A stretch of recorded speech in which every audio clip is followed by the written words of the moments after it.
It was lonely for Ruby to sit in her room and watch TV.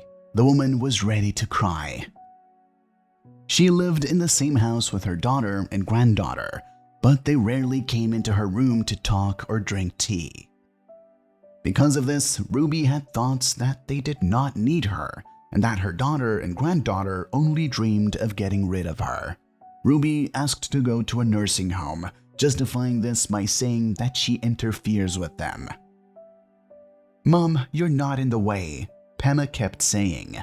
"You don't communicate with me. I understood everything a long time ago, just wanting for my death to take over the house.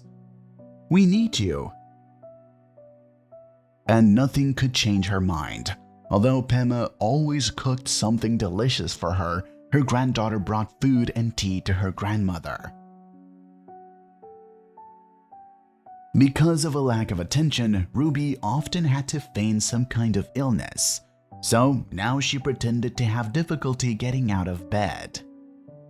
Pema and Lizzie immediately surrounded her with care and attention, asked how she was feeling, talked, and sat in her room to wait for her condition to improve.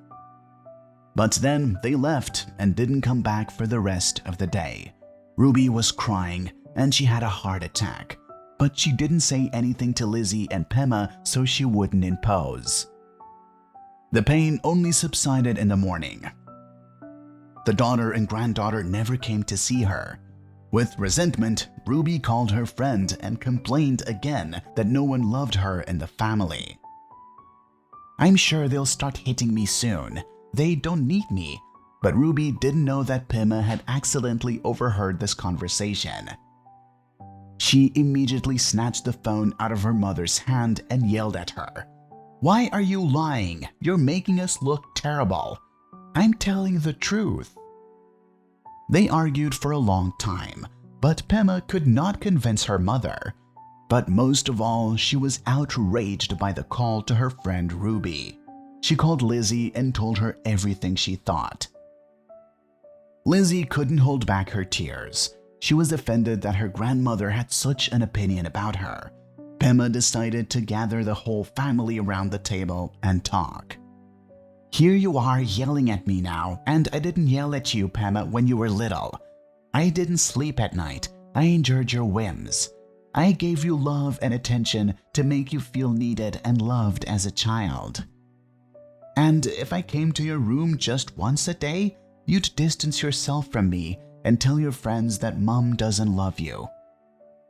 But I have a job and Lizzie has a study.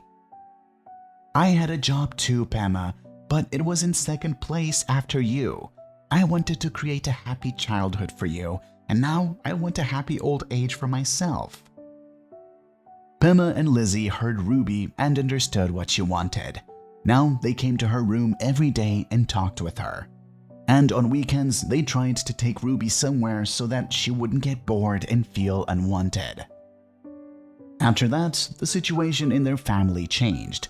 Ruby began to feel happy in the circle of a loving family, as did Pema and Lizzie.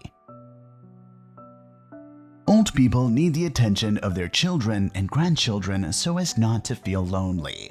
Once they gave their children and grandchildren attention, and now they have to repay them in the same way so that the family remains strong and happy.